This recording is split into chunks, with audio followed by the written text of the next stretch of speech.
তবে কোনো শরম লজ্জা নাই? 6টা মাস হয়েছে বিয়ে হয়েছে, গর্তেই বাইরস না, সারাক্ষণ ঘরে শুয়ে বসে থাকোস। ওদিকে ক্ষেত খামার জমি জিরা কোনো কিছুর খবর রাখোস না।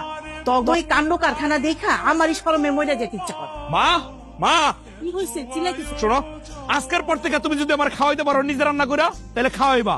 যদি না পারো তাহলে আমার কই দিবা, আমি তো হোটেলে খাবো। হয়েছে নাকি? বুঝাতাম না কিছু। কি হয়েছে ও বৌমা, তোমার কি রান্না বাড়ায় মন নাই? এবার আপনি খায় কোন? এই ভাত কি বেশি সিদ্ধ হয়েছে নাকি কম সিদ্ধ হয়েছে? আর তরকারিতে হলুদ নুন মরিচ এগুলো কি ঠিক হয়েছে নাকি কম হয়েছে বেশি হয়েছে? ঠিকই তো হয়েছে। তারপরেও আপনার ছেলে আমার সাথে কেন এমন করে মা? আমি তো কোনো কিছু করে তার মন পাই না, সে সবকিছু তো আমার দোষ খুঁজে বাইর করে, আমার আর ভাল লাগে না এখন তার। এই জন্যই কইছিলাম পোলাডা রে ঘরের মধ্যে দিন রাত আটকায় রাখো না। এত রাত করে বাড়ি ফিরল যে? সেই কৈফিয়ত তোরে দিতে হইব মা। হ্যাঁ, আমারে তোমার কোনো কৈফিয়ত দিতে হবে না। তুমি হাত মুখ ধুয়ে আসো, আমি তোমার জন্য ভাত বাড়ি। এই এত আলগা পিরিতের দরকার নাই তো।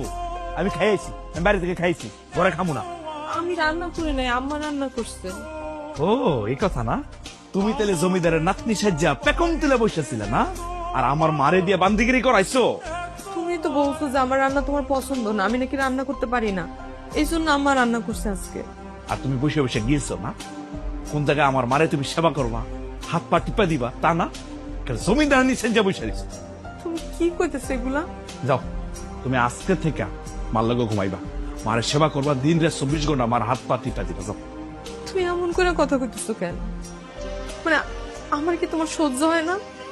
আমি কোন কামটা করি না, তোমার তোমার মা সব কামই তো করে দিই, তারপরে তুমি এমন ব্যবহার করতেছো। এই তুমি এরকম পাতি হাঁসের মতো প্যাক প্যাক প্যাক প্যাক করতেছো কেন আমার সামনে? হ্যাঁ, কইছি না মার ঘরে যাইতে। যাও তুমি মার লগে ঘুমাইবা, এখন থেকে এই ঘরে থাকবা না। যাও।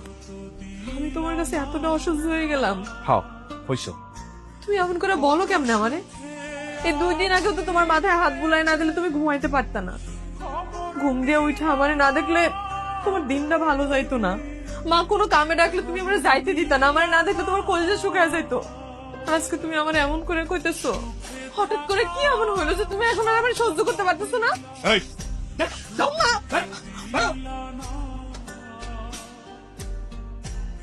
কি হয়েছে বৌমা, তুমি এখানে বসে বসে কাঁদতেছো কেন? কিছু হয় নাই মা, আপনি চলেন ঘরে চলেন, আপনার হাত পা টিপা দিই, আপনি শান্তি মতো ঘুমাইলেন। সত্য করে কত আমার কি হয়েছে? আপনি তো জানেন 3 বার পরে আমার জন্ম হয় আমার বাপ মার কোলে। আমি ওর বাপ মার বাড়িতে কত আদরের ছিলাম, ছোটবেলা থেকে আমি কত আদরে বড় হয়েছি। কোনোদিন আমার কেউ বকাঝকাও করে নাই, আমার গায়ে হাত তোলা তো দূরে থাকেও আমার একটু কঠিন করে